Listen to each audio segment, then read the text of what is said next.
58,000 मौतें हर साल, बिना युद्ध के, बिना भूकंप के, बिना बाढ़ के, सिर्फ एक वजह से, सांप के काटने से। और सबसे शर्म की बात, ये मौतें रोकी जा सकती थी अगर सिस्टम सोया ना होता और समाज अंधा ना होता। भारत, दुनिया की सर्पदंश राजधानी। सांप एक जीव है, लेकिन भारत में ये मौत का पैगाम बन गया है। पूरी दुनिया में जितने लोग सांप के काटने से मरते हैं, उनमें से आधे भारत में मरते हैं। WHO के मुताबिक हर साल लगभग 1,38,000 मौतें सांप के काटने से होती हैं। इनमें से 58,000 से ज़्यादा सिर्फ भारत में होती हैं और हजारों लोग हमेशा के लिए अपाहिज हो जाते हैं, हाथ पैर काटने पड़ते हैं। ये संख्या कोविड से भी कहीं ज़्यादा है, लेकिन ना इस पर न्यूज़ चलती है, ना नेता बयान देते हैं। जब मौत आती है लेकिन एक मौका देती है। क्या आपको पता है कि हर सांप का काटना जानलेवा नहीं होता? कई बार सांप ड्राई बाइट करता है, यानी बिना जहर छोड़े काटता है। ड्राई बाइट का मतलब क्या? सांप ने काटा लेकिन जहर नहीं छोड़ा।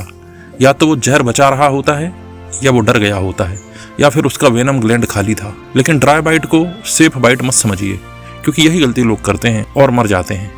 ड्राई बाइट का पता कैसे चलेगा? ये डॉक्टर ही बताएगा, झाड़ फूक करने वाला नहीं।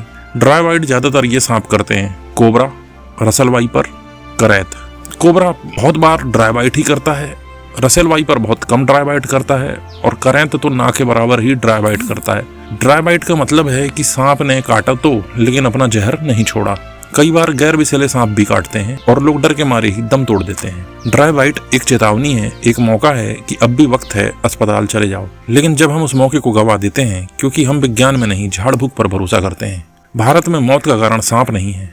कई बार ये भी होता है कि सांप ने, भले ही वो नाग हो, कोबरा हो, उसने ड्राई बाइट किया होता है, मतलब किसी इंसान को काट तो दिया लेकिन जहर नहीं छोड़ा, और लोग झाड़ फूक वालों के पास चले जाते हैं और बच जाते हैं, क्योंकि वो तो बचना ही था, क्योंकि सांप ने तो जहर छोड़ा नहीं था।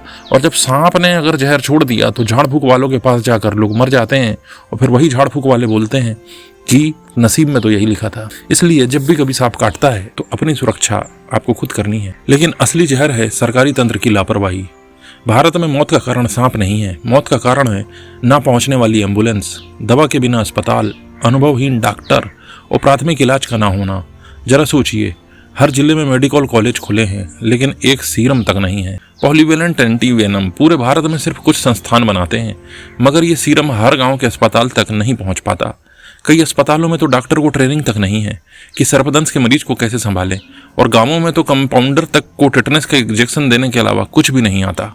स्कूली शिक्षा विज्ञान के नाम पर धोखा है। हमारे स्कूल बच्चों को सिखाते हैं प्लूटो अब ग्रह नहीं रहा, एक कोशिकीय जीव क्या होता है, और एल्केन, एल्कीन, एल्काइन के फार्मूले, लेकिन ये नहीं सिखाते कि अगर कोई बच्चा सांप से काटा गया तो उसे सबसे पहले क्या करना है। स्कूलों में क्या पढ़ाया जाना चाहिए? स्नेक बाइट फर्स्ट एड का पूरा चैप्टर।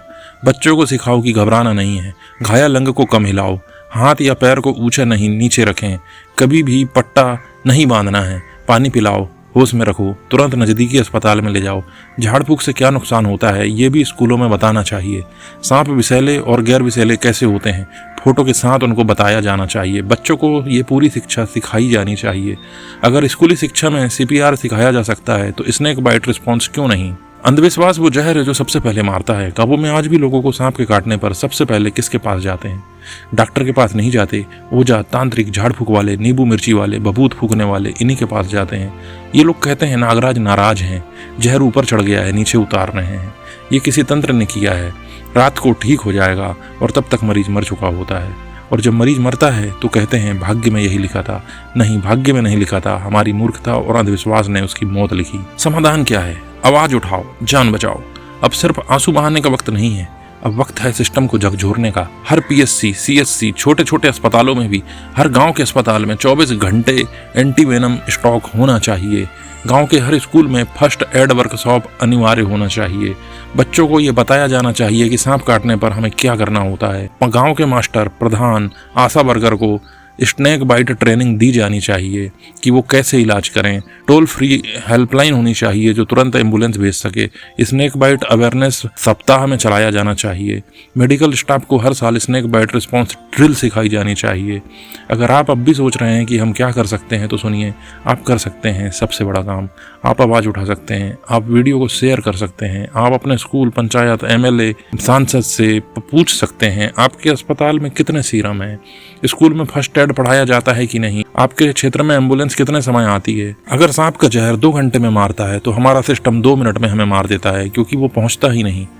हमें सांप से डर नहीं लगता, हमें डर लगता है उस अस्पताल से जहां इलाज ही नहीं मिलता, और सबसे बड़ा डर उस समाज से जो झाड़ फूक को इलाज समझता है। ये वीडियो बंद मत कीजिए, इसे फैलाइए गांव गांव शहर शहर, ताकि अब की बार जब किसी को सांप काटे तो वो अस्पताल पहुंचे, शमशान नहीं।